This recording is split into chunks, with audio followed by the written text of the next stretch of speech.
Hello guys, hello Cancer, welcome dito sa aking channel, Kapalaran 888. Welcome Cancer. Alamin natin kung anong messages, vibration, gabay energy para sa lahat. Titingnan natin kung anong gustong ipahiwatig sa iyo ng ating baraha.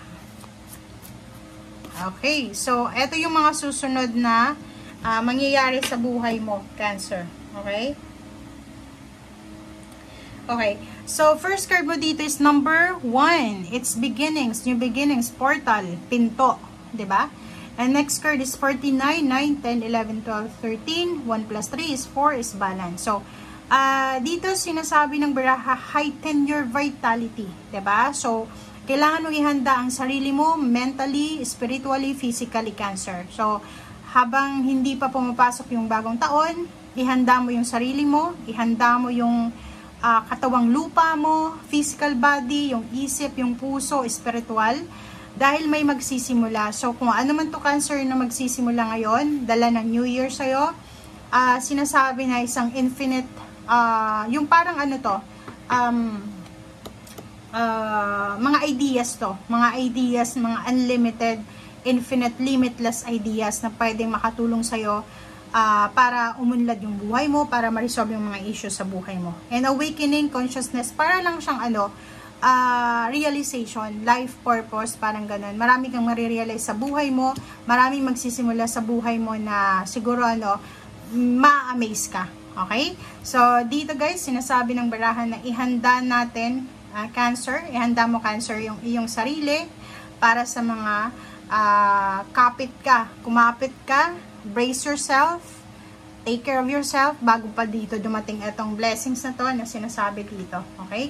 Maraming unlimited ideas, limitless ideas na pwedeng makatulong sa'yo. Marami kang realization, life lessons na posibleng magagamit sa paparating na taon.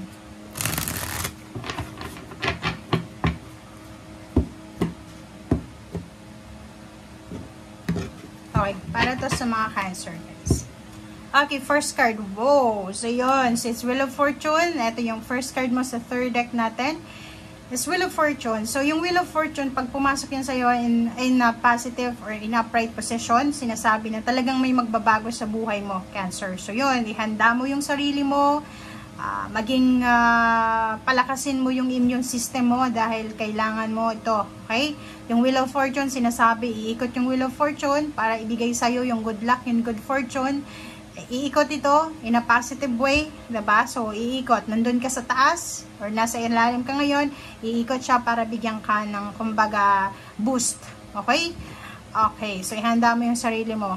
Ihanda mo yung sarili mo dahil maraming selebrasyon, maraming rason para mag-celebrate ka, maraming rason para magtipon-tipon yung mga pamilya.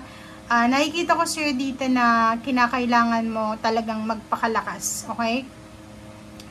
Financially, nakikita ko sa'yo dito na maraming magbabago sa buhay mo. Okay? Sa mga okasyon, sa mga selebrasyon, pwede mong ma-met or makausap yung mga taong pwedeng maging connection mo sa pag-unlad sa financial. Okay?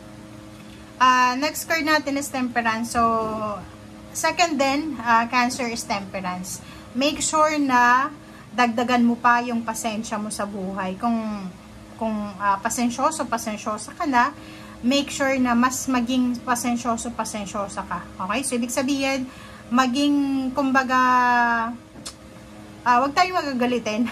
Okay? Relax lang. Okay? Go with the flow. Relax lang. Wag nating i-big deal lahat ng mga bagay-bagay dito sa mundo. Okay? Wag nating gawing personal ang lahat. Maraming magbabalik. If you're in other country, malayong lugar, pwedeng babalik ka sa Pilipinas or babalik ka sa dati mong trabaho, may babalik sa buhay mo, parang ganun. So, nakikita ko sir dito na maraming magbabalik sa'yo. Or pwedeng ikaw, babalik ka sa kung saan ka galing. Okay? So, Queen of Pentacles, isa sa posibleng dala ng New Year na to or ng Wheel of Fortune sa'yo is yung financial wishes mo. So, nakikita ko sa'yo, especially yung mga babaeng Cancer, meron kayong mga financial wishes na posibleng makuha. So, meron kayong mahahawakan ng financial lump sum of money na talagang deserve nyo siya. Okay? Next card is Two of Swords. Ay, kita ko yung mga barahan nyo, similar siya sa Pisces and Scorpio. But since pareho lang naman kayong water sign, pwede mong panoorin. Oh, diba? Tingnan mo. Okay. So, dito, tingnan mo. Sinasabi sa'yo dito, okay, 7 of Wands, may pinaglalaban ka sa buhay, diba? Napaka-hardworking mo, Cancer. Napaka-workaholic mo. Workaholic, hardworking Cancer ang nakikita ko sa inyo. And etong 7 of Wands, nakikita ko na masyado kang defensive. Defensive ka sa lahat ng bagay. Mabilis kang magalit, mabilis kang parang mapikon. Okay? Like for example, yun, mabilis kang mapikon, mabilis kang magtampo. And yun yung kailangan mong iwasan. Okay? Ngayong paparating na taon or sa mga susunod pang taon, yun ang kailangan mong iwasan, yung mabilis magtampo, mabilis magalit, yung temperance, kailangan mo talaga ng pasensya dito. Okay? Kasi kailangan mo siya. Okay. Next card natin is itong 2 of Swords. So, sinasabi ng 2 of Swords sa'yo na huwag tayong maging aggressive. Okay? Emotionally, financially, iwasan mong maging aggressive. Yung aggressiveness natin, mahirap yan. Kasi pag masyado tayong aggressive, gumagawa tayo ng desisyon na hindi natin pinag-iisipan. And pag masyado tayong defensive naman, mabilis tayong makakuha ng kaaway. And pag masyado naman tayong aggressive na sa decision making, kahit hindi mo gusto, gagawin mo kasi aggressive eh. Walang pasensya. So, yun yung kailangan mong iwasan. 3 of Wands, kung may hinihintay ka, pasensya din. Nandito yung Temperance, nandito yung 2 of Swords. Pag may hinihintay tayo, it's either money, relationship, call, message, wag tayong masyadong aggressive o parang, alam mo yun, magpasensya, maghintay. Yun yung kailangan mong matutunan. Yun yung kailangan mong anong tawag dito? Gawin is yung matutunan nating maghintay. Okay? Merong the Sun dito, so sinasabi ng baraha sa'yo na emotionally, financially, sobra kang magiging masaya. Hindi man sa ngayon, pwedeng maybe 10 years from now, or pwedeng maybe 9 years from now, sobra talagang magiging parang satisfied yung pakaramdam mo. Okay? But sa ngayon, yun nga, magpasensya ka muna. Okay? Judgment. Kung meron kang mga ginagawa ngayon ng mga unhealthy habits, unhealthy lifestyle, unahin natin sa emotion mo. Mabilis kang magalit, mabilis kang magselos, mainggit, magtampo, ganyan, ganito.